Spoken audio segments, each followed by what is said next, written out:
First contact in the wasteland. Marcus trudged through the endless expanse of sand and rubble, his radiation counter clicking softly against his hip. 20 years after the resource wars, the American Southwest had become an unforgiving wasteland. The setting sun cast long shadows across the dunes, transforming wreckage of the old world into ominous silhouettes. As a scavenger, Marcus had learned to read the desert signs. Today, something was different. The air carried an unfamiliar static charge, and the usual desert scavengers, rats, lizards, even the mutant coyotes, were nowhere to be seen. His instincts screamed danger, but curiosity drove him forward. The anomaly appeared just before dusk, a deep gouge in the earth stretching nearly half a mile, ending in a mass of twisted metal that definitely wasn't pre-war tech. Marcus approached cautiously, his hand resting on his pistol. The wreckage bore no resemblance to anything he'd seen in his 15 years of scavenging. The metal had an iridescent quality, shifting colors in the dying light, and parts of it seemed to pulse with a faint internal glow. "Well, I'll be damned," he whispered, crouching to examine a piece of debris. The metal was warm to the touch and seemed to hum with residual energy. This was no ordinary crash site. This was something entirely new. A sound caught his attention, a soft scraping from within the wreckage. Marcus froze, listening intently. There it was again, accompanied by what could only be described as a whimper. Someone, or something, had survived the crash. Drawing his pistol, Marcus carefully picked his way through the debris field. The wreckage creaked ominously as he approached the main hall. A gap in the twisted metal revealed what appeared to be a corridor, dimly lit by sporadic pulses of bluish light. "Hello," he called out, immediately questioning the wisdom of announcing his presence. "Anyone alive in there?" The response was immediate, a series of clicks and chirps that couldn't have come from any human throat. Marcus's finger tightened on the trigger as movement caught his eye. A figure emerged from the shadows, and Marcus felt his world tilt sideways. The being before him stood roughly his height but was unmistakably alien. Its skin was a pale lavender color, covered in geometric patterns that pulsed with bioluminescence. Multiple pairs of eyes. Marcus counted 4, blinked at him independently, and what appeared to be sensory tendrils framed its face like a lion's mane. But what struck Marcus most was the creature's obvious distress. One of its arms hung limply, dark fluid seeping from a nasty gash. Its breathing came in short, ragged gasps, and its entire body trembled. Despite its alien appearance, the universal language of pain and fear was unmistakable. The alien made another series of clicks and chirps, raising its good arm in what Marcus recognized as a universal gesture of surrender. Slowly, deliberately, Marcus holstered his weapon. "Easy there," he said softly, holding up his empty hands. "I'm not going to hurt you." The alien's sensory tendrils rippled, and it took a hesitant step forward. Then its legs buckled, and it collapsed. Marcus rushed forward without thinking, catching the alien before it hit the ground. Its skin was cool to the touch, and he could feel tremors running through its body. A distant rumble made both of them look up. On the horizon, Marcus spotted multiple dust clouds, vehicles approaching fast. The alien's reaction was immediate and violent. It gripped Marcus's arm with surprising strength, its clicks and chirps taking on a frantic tone. Marcus didn't need to understand the language to get the message. Whatever was coming, the alien was terrified of it. In that moment, he made a decision that would change his life forever. "Can you walk?" he asked, miming the action. The alien seemed to understand, nodding in an eerily human gesture. "Then we need to move. Now." Supporting the injured alien, Marcus led them away from the crash site. He knew of an old bunker complex nearby, a relic of the pre-war world that had served as one of his safe houses, if they could reach it before those vehicles arrived. The alien stumbled, nearly dragging them both down. Its skin had taken on a sickly gray tinge, and the bioluminescent patterns were flickering erratically.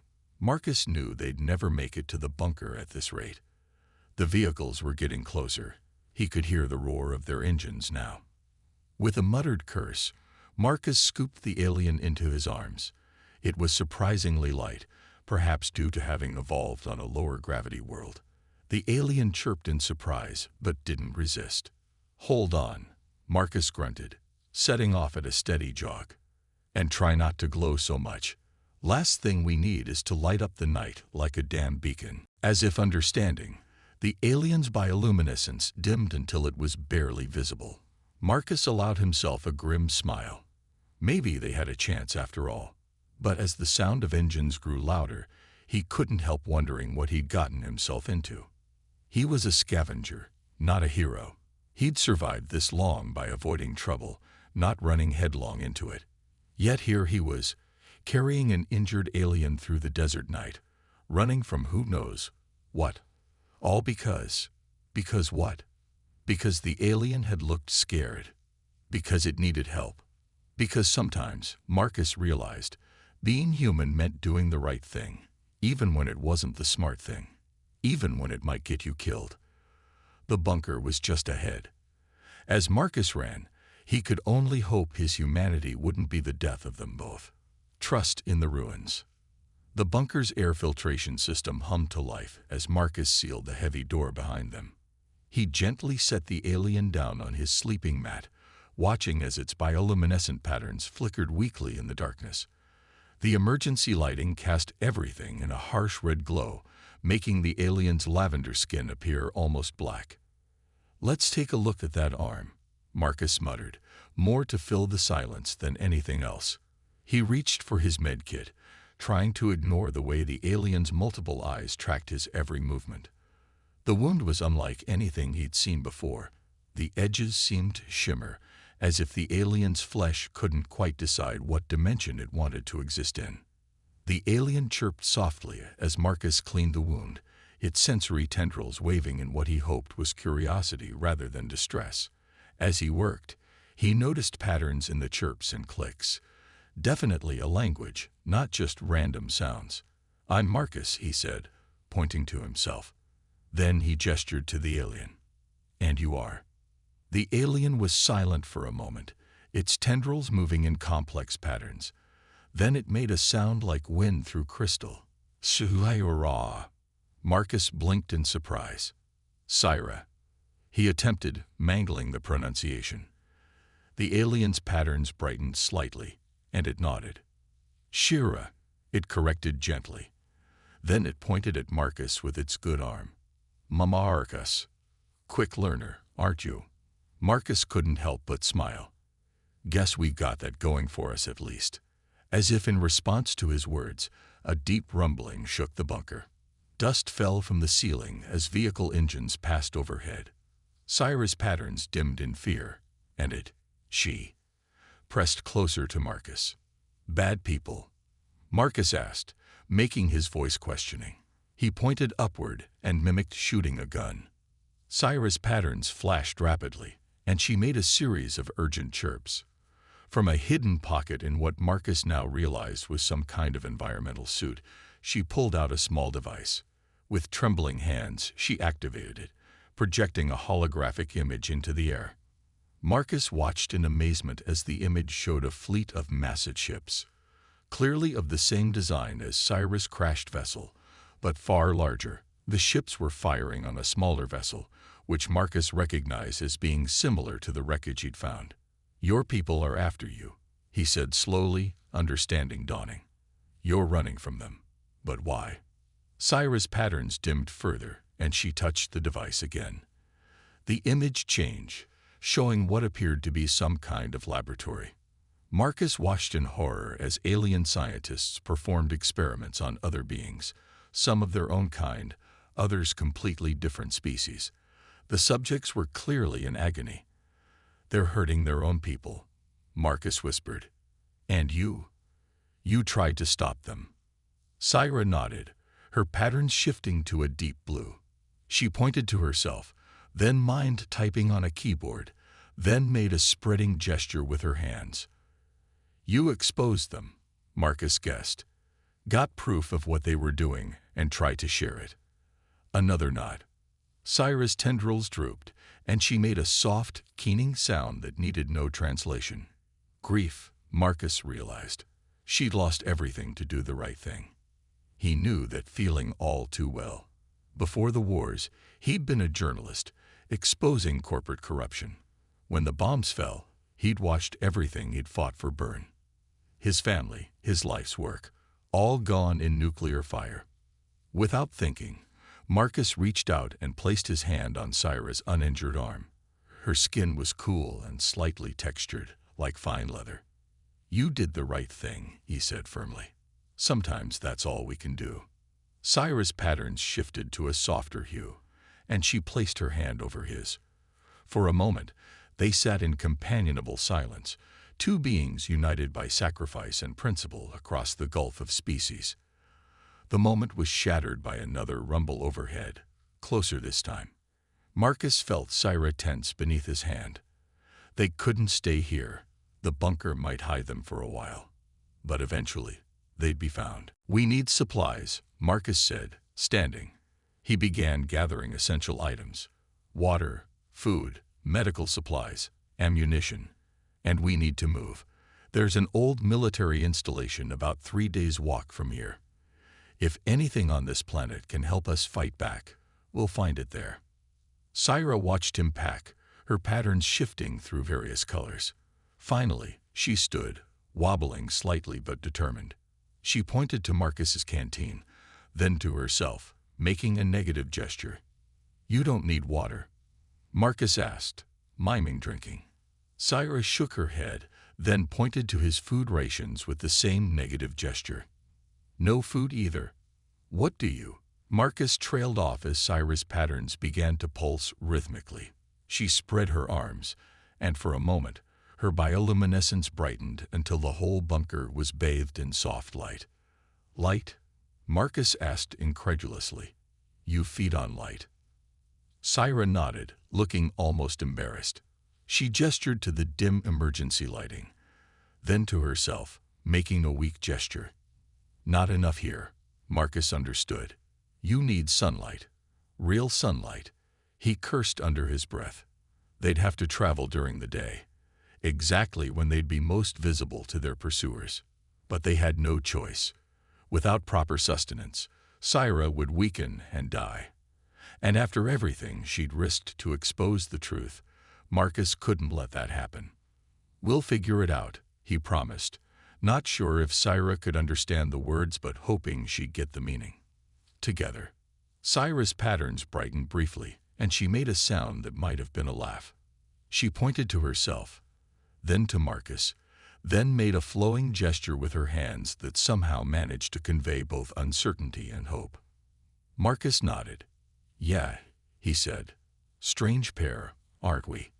But maybe that's what we both need right now." The hunt begins. Dawn painted the wasteland in shades of amber and gold. Marcus and Syra crouched behind a collapsed highway overpass, watching a patrol of alien hunters sweep the area below. Their vehicles were sleek, predatory things that hovered silently above the sand, leaving no tracks to follow.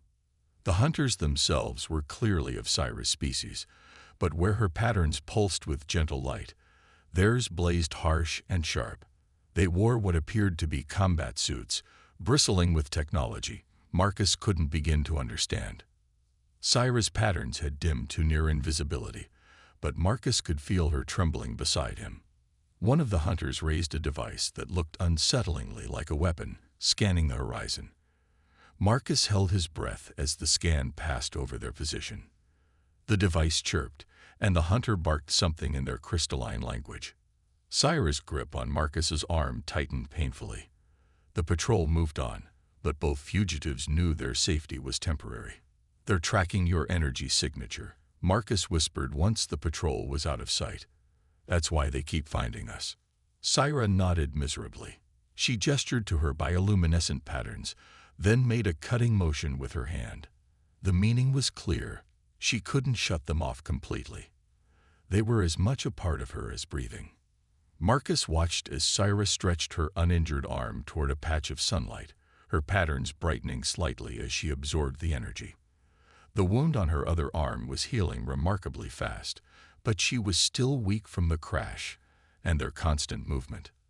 A distant explosion made them both jump. Black smoke rose from the direction they'd come. The hunters were destroying anything that might have sheltered them. Marcus thought of the bunker, of the years of carefully collected supplies now reduced to ash. He pushed down the anger. Survival was what mattered now. "We need to change the game," he muttered, more to himself than Syra. "We can't outrun them forever." Syra made a questioning chirp. Over the past day, they'd developed a rough system of communication, a mixture of gestures, sounds, and shared context that somehow worked despite its clumsiness. Marcus pointed to the hunters' disappearing vehicles, then to his head. "They're smarter than us, better armed, better equipped. But they don't know this wasteland. We do." He pulled out his map, old paper, pre-war, marked with years of scavenging notes. Syra leaned in, her tendrils moving with interest as Marcus traced a route. "There's an old nuclear power plant here," he explained, pointing. "Abandoned, but the reactor core is still hot. If your people track energy signatures." Syra's patterns flashed with understanding. She pointed to the power plant, then to herself, making the hunter's scanning gesture and shaking her head. The background radiation would mask her signature. "Exactly. But that's not all." Marcus grinned. "The whole area's a maze of maintenance tunnels. Perfect for an ambush, if we can turn their tech against them." A series of rapid chirps from Syra. She pointed to one of the hunter's abandoned sensor probes, then to herself. Her patterns shifted to something Marcus had learned to recognize as determination. "You can hack their tech?" he asked, excitement building. When Syra nodded, he felt hope for the first time since finding her crash site. "Then we might have a chance." They moved carefully through the ruins, staying low and using the abundant wreckage as cover. Syra was learning quickly, mimicking Marcus's silent movement, despite her alien physiology. When they had to cross open ground, they waited for clouds to block the sun, minimizing her glow. Near midday, they found what they were looking for: an intact sensor probe left by the hunters. Syra worked quickly, her fingers dancing over its surface while Marcus kept watch. Her patterns shifted through complex sequences as she interfaced with the alien technology. Suddenly, she made a triumphant sound. The probe's lights flickered, and Syra showed Marcus its display. Multiple red dots moved across the screen, the hunters' positions. "Now we can see them coming," Marcus whispered. "Good work." Syra wasn't finished. She pointed to the dots, then made a spreading gesture while varying her patterns. Marcus watched in amazement as false signatures appeared on the display, spreading out in all directions. "You're creating decoys," he realized, "making them chase ghosts." A sound like tinkling crystal, Syra's version of laughter. But her triumph was short-lived. A massive signature appeared at the edge of the probe's range, dwarfing the patrol signals they'd been tracking. Syra's patterns went completely dark. She made a single frightened chirp and showed Marcus a hologram. The image showed a being like her but larger, its patterns forming complex, aggressive geometries. Even in hologram form, it radiated authority and menace. "Their leader," Marcus guessed. Syra nodded, her tendrils drooping. "The one in charge of the experiments." Another nod. Syra's patterns shifted to deep, pulsing red, a color Marcus had never seen from her before. She pointed to the hologram, then to her head, making a gesture like something reaching out and grabbing. "Psychic?" Marcus felt a chill. "It can track you mentally." Syra confirmed his fear. She pointed to the distance they'd have to travel to reach the power plant, then to the massive signature moving steadily closer. Her patterns flickered in what Marcus had learned to recognize as despair. Marcus checked his ammunition. Precious little left. His knowledge of the wasteland and Syra's technical skills had kept them alive so far, but against a psychic alien commander, the odds were getting worse by the minute. But as he looked at Syra, saw the courage that had driven her to expose her people's crimes, He knew they had to try. Some things were worth dying for. And just maybe, if they were smart and lucky and worked together, they wouldn't have to die at all. "We've got one advantage," he said, catching Syra's attention. "They're hunters, used to being the strongest, the most advanced. They won't expect their prey to fight back." Syra's patterns brightened slightly. She pointed to Marcus, then to herself, then made a flowing gesture that somehow conveyed unity and strength. "Yeah," Marcus smiled grimly. "Together. Now let's show them what happens when they hunt on our world." Sacrifice and survival. The reactor building loomed before them, a concrete monument to humanity's fallen civilization. Marcus and Sarah huddled in its shadow, their supplies nearly depleted. 3 days of constant movement had taken their toll. Marcus's feet were blistered and bleeding inside his boots. Syra's patterns flickered weakly. The cloud cover had denied her proper sustenance. The hacked probe showed multiple signals converging on their position. At their center, the commander's overwhelming signature pulsed like a malevolent star. "Almost there," Marcus whispered, supporting Syra as they approached the reactor's emergency entrance. The door's locking mechanism had long since failed, but it took both of them to force it open. The interior was pitch black. Marcus fumbled for his last light stick, cracking it to life. Green chemical light revealed corridors lined with warning signs in faded yellow and black. Syra's patterns provided additional illumination, but they were dangerously dim now. Marcus checked his supplies.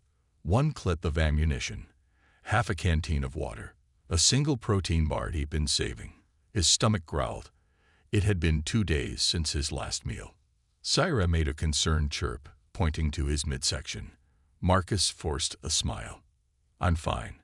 Just hungry." She wasn't fooled. Her tendrils reached out, touching his face with surprising gentleness. Through their makeshift sign language, she conveyed her worry. He was weakening, just as she was. A distant boom echoed through the facility. The hunters were getting closer. Marcus led them deeper into the complex, following radiation warning signs toward the core. The background radiation was already making his Geiger counter click faster. Not immediately dangerous, but they couldn't stay long. They reached a massive circular chamber. In its center, behind thick protective shielding, the reactor's core still glowed with residual heat. Syra's patterns brightened slightly in response to the radiation-induced luminescence. Marcus checked the probe. Multiple signatures were entering the facility. The commander's signal pulsed stronger than ever. It knew they were here. "This is it," Marcus said, pulling out his map. "Maintenance tunnels branch out in every direction. We can set up crossfires, use their own tech against them." He stopped. Syra wasn't listening. She stood transfixed, staring at the reactor core. Her patterns were shifting through colors Marcus had never seen before. "Syra?" She turned to him, her expression unreadable, but her patterns intense. She pointed to the core, then to herself, then made a gesture like an explosion. Marcus felt his blood run cold. No, absolutely not. But Sarah was insistent. She pulled up a hologram, showing her species' biological structure. Then she pointed to the core again, making the explosion gesture. Understanding hit Marcus like a physical blow. The radiation, it wouldn't just mask your signature, if you absorbed enough. Syra nodded. She pointed to the approaching hunter signatures, then made a gesture like a shield breaking. It would overload their tracking systems, Marcus finished. Maybe even their protective gear. But Syra, that much radiation, it would kill you. Her patterns pulsed with sad acceptance. She'd known all along this might be necessary. She reached into a hidden pocket and withdrew a small data crystal, pressing it into Marcus's hands. All the evidence of her people's crimes, everything she'd sacrificed herself to expose. "There has to be another way," Marcus said, his voice breaking. "We can fight them together. We can." Syra silenced him by placing her hand over his heart. Her pattern shifted to a warm, gentle gold, the color of gratitude, of friendship. of goodbye. A massive blast rocked the facility. The hunters were breaching the outer defenses. Syra's patterns flashed urgently. She pushed Marcus toward one of the maintenance tunnels, her meaning clear. Run. Live. Remember, I won't leave you. Marcus protested, but Syra's expression stopped him. In her alien features, he saw the same determination he'd felt when he'd first chosen to help her. Some choices transcended species. Some sacrifices had to be made. With trembling hands, Marcus pulled out his protein bar, his last food. He pressed it into Syra's hands. Then take this. For luck. Syra looked at the bar, then back at Marcus. To his amazement, she laughed. That crystalline sound he'd grown so fond of. She pushed the bar back to him, shaking her head. Another explosion, closer now. Syra's patterns flashed one last time, a complex sequence that seemed to contain everything she couldn't say. Then she shoved Marcus into the maintenance tunnel and sealed the door. Through the small window, Marcus watched as Syra approached the reactor core. Her patterns began to brighten, drawing power from the radiation. The hunter signatures were almost upon them. The last thing Marcus saw before forcing himself to run was Syra's form, glowing brighter than a star, her patterns a defiant symphony of light against the darkness. Behind him, the world turned white. Humanity's stand. The blast wave caught Marcus halfway down the maintenance tunnel. He stumbled but kept running. Syra's data crystal clutched tight in his fist. Behind him, alien screams mixed with the sound of failing equipment. The hunters advanced technology, overwhelmed by the power Syra had unleashed. Emergency lights flashed as Marcus navigated the maze of tunnels, following markers he'd memorized from his maps. His Geiger counter screamed warnings, but he ignored it. The radiation wasn't what worried him. It was the heavy footsteps he heard echoing through the tunnels. The commander had survived. Marcus felt it before he heard it, a pressure in his mind, like steel fingers prodding his thoughts. He remembered Syra's warning about the commander's psychic abilities. The alien leader was hunting him, following the trail of his memories. The tunnel opened into an old security station. Marcus slammed the door shut, jamming it with a broken pipe. His hand shook as he pulled out the data crystal. If the commander caught him, all of Syra's sacrifice would be for nothing. The station's ancient computer systems still had power, minimal, but enough. Marcus plugged in the crystal, praying the universal adapters he'd scavenged over the years would work with alien tech. The screen flickered to life. Data began streaming. Experimental logs, genetic sequences, surveillance footage, all the evidence Syra had died to protect. A massive impact shook the door. Metal screamed as something impossibly strong began tearing through it. Marcus's fingers flew over the keyboard, initiating emergency broadcasts on all frequencies.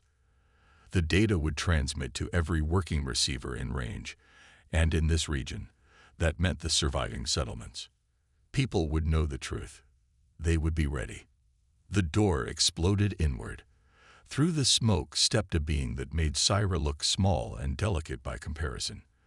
The commander's patterns blazed with fury, forming shapes that hurt Marcus's eyes to look at. Its combat suit was scorched but functional. Human. It spoke, its voice like breaking glass. Give me the crystal. Marcus stood his ground. It's too late. The data's already transmitting. Everyone will know what you did, what she died to expose. The commander's patterns flared. Marcus felt that steel grip in his mind again, stronger now. Images flashed through his consciousness. The experiments, the victims, the casual cruelty of beings who saw all other life as inferior. Your species is primitive, the commander said. You cannot comprehend the importance of our work. The advancement of our race demands sacrifice. We comprehend plenty. Marcus growled through clenched teeth. We comprehend right and wrong.